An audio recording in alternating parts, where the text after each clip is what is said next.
In the quiet suburbs of Chicago, where life moves at a predictable pace, lived David, a 38-year-old financial analyst who believed his sole responsibility to his family was financial provision. The sprawling house with its manicured lawn and two-car garage stood as testament to his success, at least in his mind. To David, working 14-hour days and ensuring the bills were paid on time was the ultimate expression of love and commitment.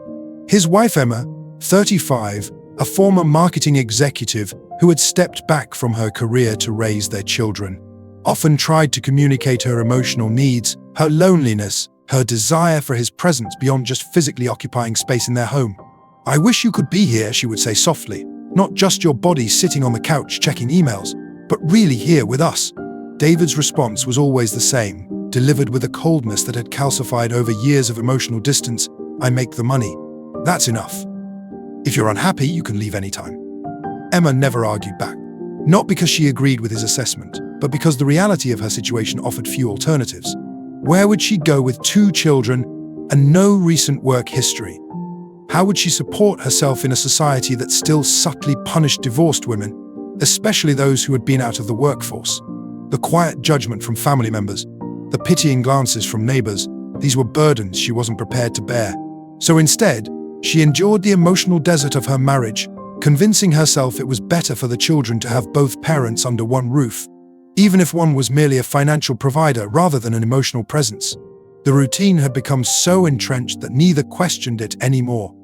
David would leave before dawn, his expensive suit and leather briefcase symbols of the provider role he had reduced himself to. Emma would manage everything else: the children's schedules, the household maintenance, the emotional labor of remembering birthdays and anniversaries, of soothing hurt feelings and celebrating achievements. She was the invisible infrastructure that allowed their lives to function smoothly, yet her contributions remained unacknowledged, deemed less valuable than the paycheck David brought home. One Tuesday morning in April, Emma woke with a fever so intense that her entire body ached. The simple act of opening her eyes sent waves of pain through her skull. But life didn't pause for her illness.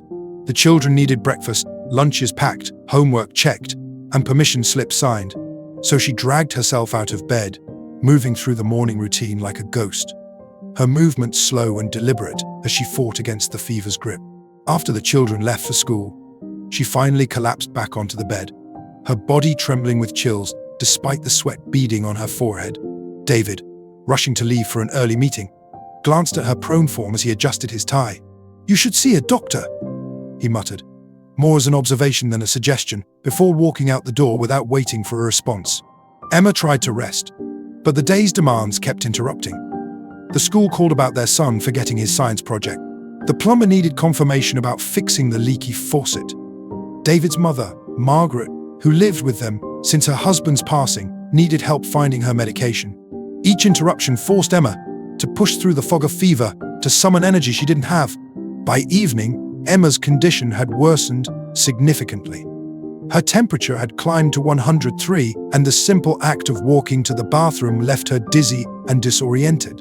When she called David, her voice was weak, barely audible over the background noise of his office. "I think I need to go to the doctor," she managed to say. "I can't drive like this." There was a pause on the line, the sound of papers shuffling. "I'm in the middle of preparing for tomorrow's presentation," David replied, his tone suggesting mild inconvenience rather than concern. "I'll grab some medicine on my way home. Just rest until then."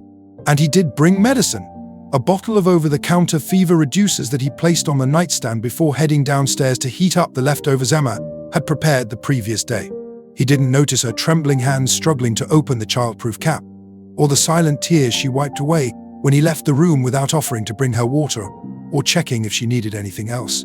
That night, as Emma drifted in and out of consciousness, she overheard a conversation between David and his mother in the hallway outside their bedroom. "She's been in bed all day," Margaret said, her voice carrying a note of disapproval. "The house is a mess, and the children had to make their own dinner." "She's sick, Mom," David replied, though his defense lacked conviction. "Honestly," Margaret continued, "this house doesn't need her. Everything runs just fine without her. When I was raising you, I never took a day off, no matter how ill I felt." Emma closed her eyes, too weak to feel the sting of those words. Perhaps they were right. Perhaps she was dispensable. her contributions so invisible that their absence went unnoticed until the infrastructure began to crumble. The next morning, David left for work again, convinced he was fulfilling his duty by providing financially. Emma, now too weak to stand without assistance, stayed in bed, her fever spiking dangerously. The children, sensing something was seriously wrong, tried to help before school, bringing her water, asking if she needed anything. But they were children, not caretakers, and they eventually had to leave for school, worried glances thrown over their shoulders as they departed. By afternoon, Emma couldn't even reach for the glass of water beside her bed. Her lips were cracked, her breathing labored. Margaret, finally recognizing the severity of the situation, called David, her voice filled with irritation rather than urgency. "She's still sick," Margaret reported.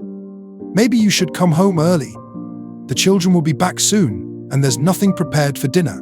"I'll be there soon," David promised, though soon in his vocabulary had always been elastic, stretched to accommodate one more email, one more call, one more task that seemed more pressing than his family's needs. But soon was too late. By the time David finally arrived home and recognized the gravity of Emma's condition, her body was already shutting down. The rush to the hospital was a blur of screeching tires and desperate prayers. The emergency room was chaos, doctors shouting orders, nurses inserting IVs, machines beeping in alarm. David stood helplessly in the corner, watching as strangers fought to save his wife with more urgency and care than he had shown in years. But despite their efforts, Emma was gone. Severe dehydration had led to organ failure, the doctor explained gently, a condition that could have been prevented with proper care and earlier medical intervention. The woman who had silently held their world together, the woman they had dismissed as unnecessary, was gone. And in her absence, she proved just how much she was needed. The house quickly descended into chaos. David, now forced to take time off work, found himself drowning in the sea of responsibilities Emma had managed effortlessly. He couldn't find his clothes for work because he didn't know which drawer held what. The children's schedules became a mystery, who needed to be where, when, and with what equipment. Bills went unpaid because he didn't know when they were due. Meals became a succession of takeout and frozen dinners. The kitchen Emma had kept immaculate now piled with dirty dishes and empty containers. The children, devastated by the loss of their mother, clung to a grandmother who didn't know how to comfort them. Margaret, who once believed Emma wasn't needed, struggled to manage even the simplest of tasks, laundry, dinner, schedules. The silence in the house was suffocating, punctuated only by the sounds of grief and confusion. For the first time, David sat in the mess of his own home, truly seeing what he had lost. Not just a wife, but the foundation upon which his entire life had been built. The invisible labor Emma had performed day after day, year after year, had been the true provider of stability and comfort in their lives. His financial contribution, which he had wielded like a shield against emotional involvement, now seemed hollow and insufficient. "This house didn't need me," he whispered to the empty room. "I needed Emma." The realization came too late. No amount of money could bring back the woman who had loved him despite his coldness, who had created a home despite his absence, who had raised children who now looked at him with uncertainty, as if wondering whether he was capable of being the parent they needed in their grief. In the weeks that followed, David learned painful lessons about the true value of contribution. He discovered that providing financially was just one small piece of what makes a family function. He learned about the emotional labor of remembering details, that their daughter was allergic to strawberries, that their son needed extra encouragement before tests, that bills came on different days and required different payment methods. He learned that running a household was not just a series of tasks, but a complex web of anticipation, prevention, and care. He also learned about regret, the crushing weight of words unsaid, of appreciation unexpressed, of love withheld until it was too late to give it. The casual cruelty of his dismissal, "If you're unhappy, you can leave anytime," now haunted him. She hadn't left by choice, but she was gone nonetheless, and the emptiness she left behind was a void no amount of money could fill. Margaret, too, faced her own reckoning. The woman she had dismissed as unnecessary had been the glue holding their family together. Now, at 72, she found herself trying to fill Emma's shoes and failing miserably. The realization that she had contributed to Emma's isolation, had reinforced David's neglect with her own dismissive attitude, became another layer of grief in the household. The children, perceptive in the way children often are, watched as their father and grandmother struggled with both practical matters and their own guilt. They saw the regret etched on David's face when he discovered Emma's journal, filled with entries that spoke of loneliness, and invisibility. They witnessed his breakdown when he found a half-finished shopping list in her handwriting, a mundane artifact that suddenly became precious. Slowly, painfully, David began to rebuild their lives. He hired help for the household tasks he couldn't manage, but more importantly, he began to engage emotionally with his children. He listened to their stories, attended their events, and for the first time, saw them as individuals rather than extensions of his provider role. He started therapy, confronting the toxic beliefs about masculinity and provision that had limited his understanding of what it meant to be a husband and father. Margaret, too, made changes. She acknowledged her role in undermining Emma, in perpetuating the idea that financial provision was the only valuable contribution to a family. She began to share stories with the children about her own marriage, how her husband had been both provider and partner, present in ways David had not been. The house gradually found a new rhythm, different from before but more functional. The pain of loss remained, but alongside it grew a deeper appreciation for the complexity of family life, for the myriad ways people contribute to each other's well-being beyond the financial. One evening, as David helped his daughter with homework, she looked up at him with eyes so like Emma's and asked, "Do you miss Mom?" Every day, David answered honestly, "And I regret that I didn't really see her when she was here." "She knew you loved us," his daughter said, with the simple certainty of a child. "She told us that even when you were busy, you were working for us." The words were both comfort and indictment. Emma had protected his image with their children, even as he had failed to protect her well-being. She had given him grace he hadn't deserved, understanding he hadn't reciprocated. "I did love you all," David said, his voice thick with emotion. "But I didn't know how to show it properly. I thought providing was enough. I was wrong." This story serves as a powerful reminder of the often invisible labor that sustains our lives and relationships. Too often, we take for granted the ones who quietly hold our world together.